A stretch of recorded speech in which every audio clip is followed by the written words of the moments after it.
It's quite crowded when it comes to the marketplace of cheap devices, but there is something new on the market called the video game system M17. Comes with an HD 4.3-inch display. And what are we going to have with this particular model? Yeah, let's take a close look at the specs of the box.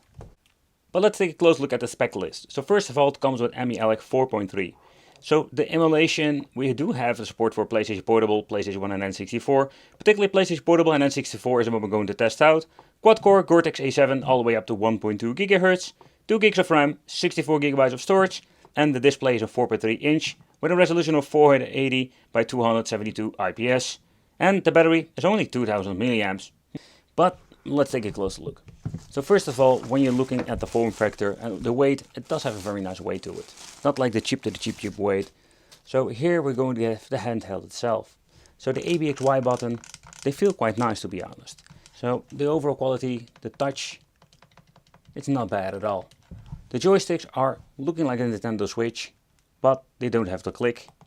We're going to get select start over here, and here we're going to get the plus or minus, or in other words function keys. So, and also the D-pad. The D-pad has been placed, in my opinion, in the wrong position. I really love to have it over here because I mostly play with the D-pad. But how about the D-pad? Let's talk about it. So first of all, I want to try out a fighting game. And to my surprise, it's absolutely amazing. It's for the cheap devices that I've played over the years. Maybe one of the best D-pads that I've ever played. I can tell you that they surprised me by this. But the feel itself is quite nice. Then we're having the shoulder buttons with these tiny devices. I don't find it really comfortable to play, for example with fighting games. Both have the click. The same goes with the triggers. On off switch, they're going to get the micro SD card. It's an, okay, I never have seen this brand before, CHPS. But I hope it's going to be at least a little bit of decent, because all of the freaking SD cards are going to get corrupted nowadays. For connectivity, we're going to get ourselves the Type-C for charging. Very happy that they chose for this. And then we're going to get ourselves the jack out. At the bottom part, there is nothing. Only at the back, we're going to get a mono speaker. So something we don't need to forget is, of course, the toilet paper manual. And it's absolutely one of those manuals that there have some information implemented in this, but there was nothing special to say. Just a quick explanation how everything works. In my opinion, it's states obvious, including some specification lists that were already mentioned before. And then of course, we're going to get a very long, nice Type-C cable for charging. But there is no charger, you need to buy it separately. But let's power it on together. Here we're going to have a tiny LED that shows the indication of how the battery is charged. Or it's still full, or it's going to be becoming empty. A quick reminder. The only thing I already mentioned is that we do have a thick bezel, but I do find myself annoyed about the M17 in the meantime. Loading up emu-elec, I think it's pretty damn cool. One of my favorite programs, also used on Android boxes. But let's boot it up without an SD card inside of the machine. So with an Android box, we're just going to get ourselves an Android box. But what are we going to see now? Alright, so there are some pre-installed games. No text whatsoever saying here net chip. So, okay, here we're going to get some quiz game. Tetris. They'll have a preview. Whack the Mole. Some other Wick stuff. Another Whack the Mole. Whack the Mouse. Doesn't have anything. And it's quite a big list too. This is some puzzle game. Wow. Okay. So this is one weird Pikachu game. Let's boot up. Union Bond. So this has actually come with a couple of games. So we're having Pika Click, Pac-Man, Pika Slot, and Pika Day. Alright, so let's choose the Pika Pac-Man.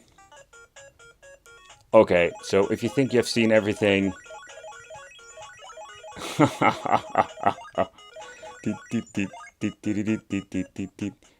It's just a Pac-Man knockoff. I have no idea how to get back in the menu. Oh, there we go. We can reset it like this. And then we can just choose a different game. But you're getting the point of what kind of games are actually on this device. Oh, it's a Bomberman clone. Oh, that is kind of cool.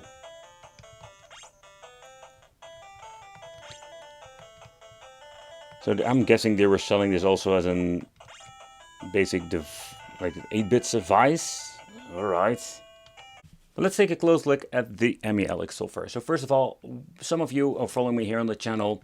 You know, that's the same stuff that we have got with the Android boxes, but I really love how it looks. It's very fancy, very clear, and when it comes to the support of different platforms, it's absolutely nuts. So pressing the right joystick, or at least up and down, here we're having the special functions like the quick search, and I can tell you it works very well. Next up, we can go into the game list by pressing down over here, or we can just use A and B for navigating. Here we're going to choose the different kind of game. Most of them will have a tiny screenshot. They did an amazing job over there. So if we're having the start in the main menu, we can change the backlight if you want to. I'll raise it to 100. System settings, information. Here we can choose what kind of information, but there's nothing else. You can basically restore the default settings, and that's the only thing that we can do. Pressing select and start at the same time will give you the extra menu option where we can make a quick load, quick save, and we can just choose our option. But the only thing is, we don't have an option to make a save slot, so we only have one for each game. And this way we can return to the main menu. But at the back we're going to have only one speaker, and I find it absolutely bummer, but it does sound quite nice.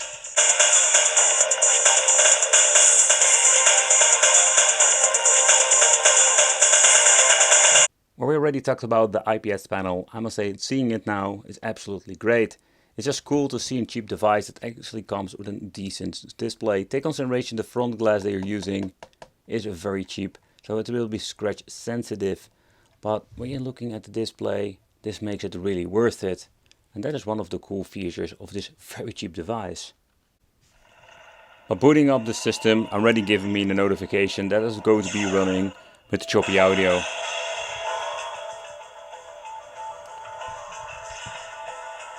Oh yeah, so they didn't even use the English game at this point. So PlayStation Portable, you know, it's going to be absolutely a mixed performance.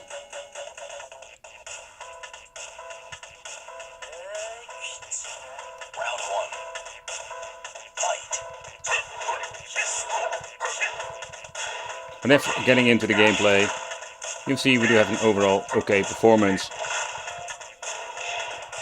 So it's just crazy to see that we're going to have like budget devices that can run PlayStation Portable. And I'm getting my ass kicked. For PlayStation Portable, I just wanted to check out some other games to see if we're going to get good performance. Wedoit boost is not that demanding like Tekken 5 or 6. This runs pretty great. I'm quite flabbergasted by the overall quality of one single speaker. Think about if you would add two of them.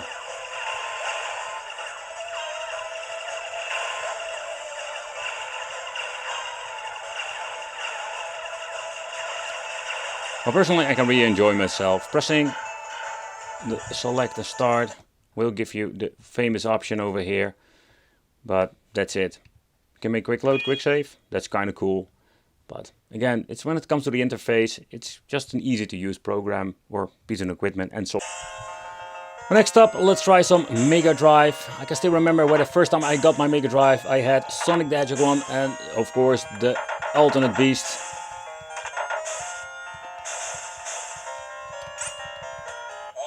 Oh yeah, Beefcake Mo baby.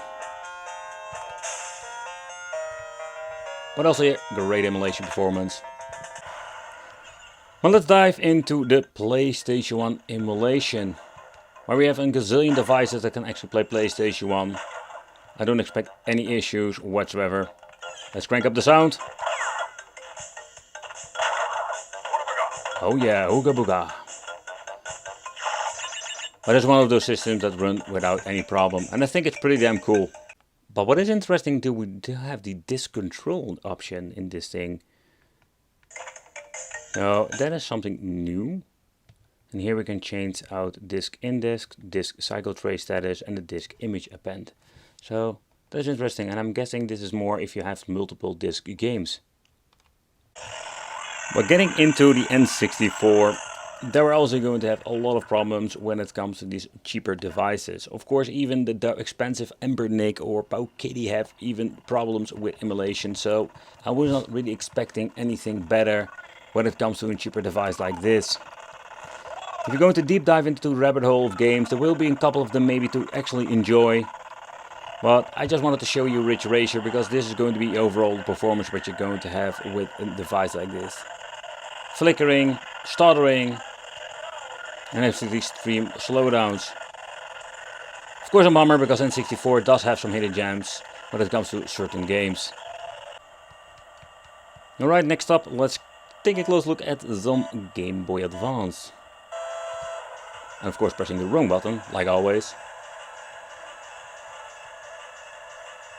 We don't have any aspect ratio options, so that's a little bit bummer, but the buttons have been mapped like it should be an original system. And the first thing I'm noticing is that I find it quite a comfortable and pleasing handheld to play. I want to say the size is perfect, but it's getting really close. So the unfortunate thing is, when we're going to get a shmup that actually needs to be played in a vertical way, they are going to be stretched out to the crazy maximum level. And this looks really weird in my opinion. So when it comes to the software itself, there we're going to get not a lot of options.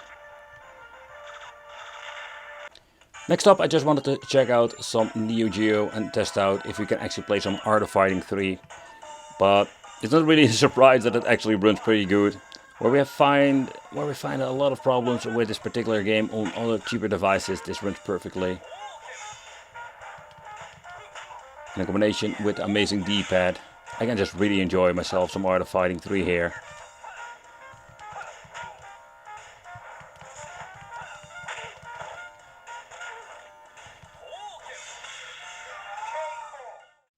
I'm actually quite surprised with the overall quality, particularly when you're looking at the money you're paying for it. There are so many solutions out there, but when you're looking at the budget, this thing is pretty damn good. When it comes to the interface and everything, there is basically not a lot to complain here. Nevertheless, let me know in the comments what do you think of this. Do you think it's worth it and replacing other devices in your collection? Thank you all for watching. Consider subscribing, hit the little bell, and it would be great to see you in the next video.